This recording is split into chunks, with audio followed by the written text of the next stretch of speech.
Well, hello again, Paul Hickson here from Older is Optional. Thanks for coming along, thanks for coming on this journey. I get asked a lot of the times, what do I take when I go out on the islands?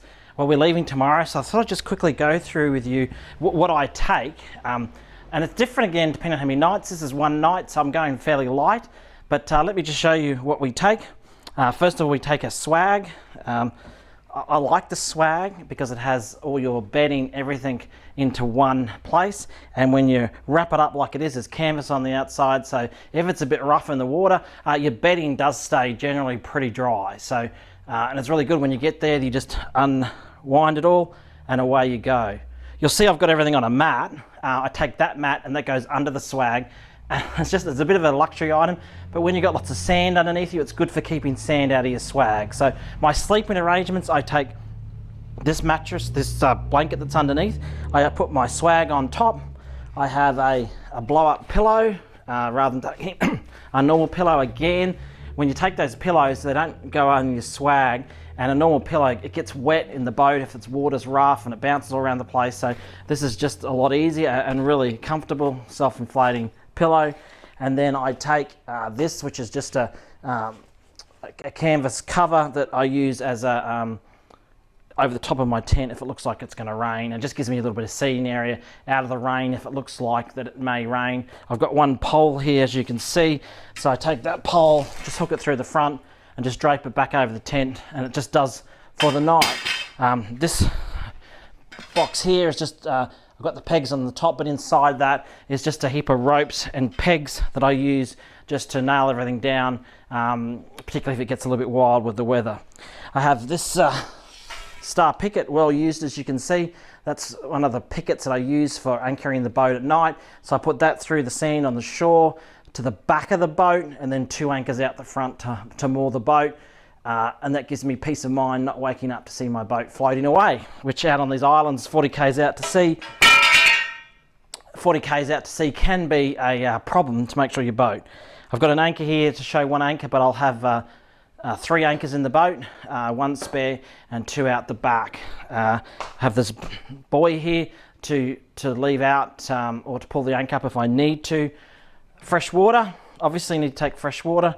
Ropes for tying the boat up. Now I've got more in the boat, I've just got here as a show of what I've got. So we take the ropes, need a considerable length of ropes front and back. I take just a bucket. The bucket's for my sponge bath that I give myself at night in the boat. Just some warmer water in there and just have a bit of a sponge bath. Fresh water that we take, the dive gear, my flippers and all of my dive gears in there. The guns are in the boat already, the speed guns in the boat already. We have all the camera gear. This is all my all my camera gear goes in this box that just sits up the front of the boat out of the rain and just all in one place. Take spare fuel. Last thing you want to do is run out of fuel. That's the worst. My clothes are in this bag here. All the food, everything I need for food is in there. My fishing tackle box, just a chair to sit on over there.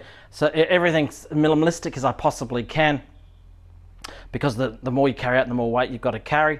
And then the last thing that I haven't shown you yet, which I'll show you now, is just my cooking incidentals. So I'll just come across and show you. That's the table that I take out for everything to sit on. Don't have to, but I like a table.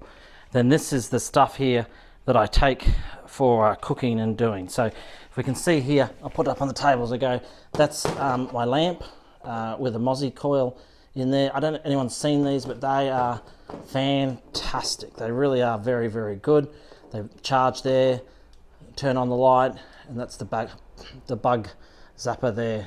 Charging through a USB port, and very simple and easy and hardy light to carry.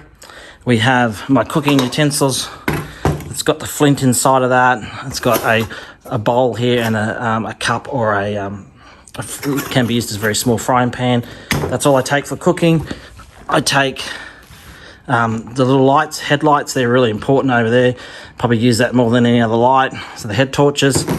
We have a box of matches, a cigarette lighter, some batteries, and just some Allen keys there, and some Mozzie coils. Very, very important, Mozzie coils. We then carry, I always carry some zip ties and some tape. Just never know what you might need to rectify quickly. Take a washing pan. Can also use that to brush teeth and everything in. A couple of canisters, some Rid and some fly spray just to fumigate your swag. And I mean fumigate before you go to bed in case one mosquito's got in there, he can't survive. Those who don't like mosquitoes will understand where I'm coming from. A torch. And then finally, if I've got power, this is just some cigarette lighter, a cigarette lighter with fairy lights on it. I probably won't take that this trip. I'll probably just take the basin. So that's all the stuff that we take. Hope that helps. And please, if you wouldn't mind, we really appreciate it. Just comments, likes, dislikes, anything really helps us to grow our channel, and particularly if you could subscribe, please. Well, thank you everyone for watching, and we'll see you out in the islands soon.